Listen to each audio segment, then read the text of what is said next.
Hi, and thanks for logging on to the Daily DVAR Halacha. And here's a brand new halacha for you, and it's for Tuesday, the 7th day of July. Here we go. If a person is making a Siyum, that means finishing the learning of let's say, a tractate of Talmud, and that ends during the 9 days, then the celebration of that is just so wonderful. We consider it a Seudas mitzvah, and you're allowed to invite family and friends and have a Siyum and serve meat, even though it's during the 9 days. And eating meat at that Siyum would not be something that you'd have to feel guilty about. It's a Seuda for the mitzvah of finishing that Masechta, and it's a great celebration, and you can serve meat at that meal, and everyone at the meal can enjoy the meat if you choose to do that.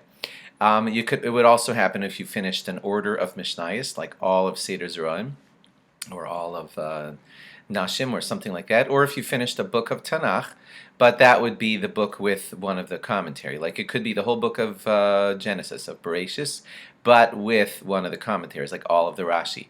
That would also qualify for a Siyum. Now, it's not right to rush a Siyum. In other words, the Siyum, you would have naturally finished that book probably in October, but you hurried it up like crazy to get it to end just in the 9 days. That's not so kosher. Similarly, if you ended it like way back in April, but you delayed the last 5 words so they would end up in the 9 days, that's also not considered so proper.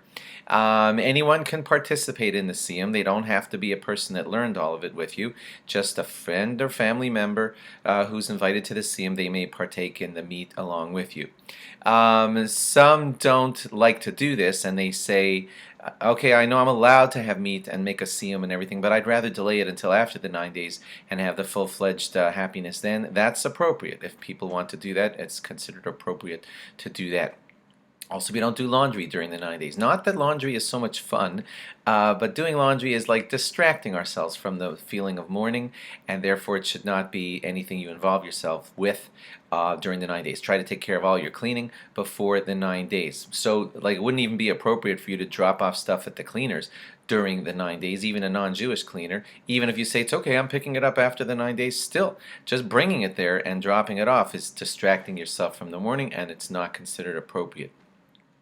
During the week in which Tisha B'Av falls, the halacha is that you're supposed to limit the Siyum to just the 10 people that you need at the Siyum and not to make it very large. However, this year it's kind of complicated because the week in which Tisha B'Av falls could have been called the whole entire week. You know, Tisha B'Av falls on a Shabbos and we're going to delay it to Sunday. So is that whole week before Sunday all the way to Shabbos considered the week in which Tisha B'Av falls? So a lot of poskim say it isn't. It isn't, because Tisha B'Av is really being commemorated on the following Sunday, and that whole week before is not necessarily called the week of Tisha B'Av. The week of Tisha B'Av would be more like if Tisha B'Av was on Wednesday, so then Sunday, Monday, Tuesday would be called the week of Tisha B'Av. This year, according to a lot of poskim, we don't really have the week in which Tisha B'Av falls, because that only happens to the Sunday that Tisha B'Av actually is.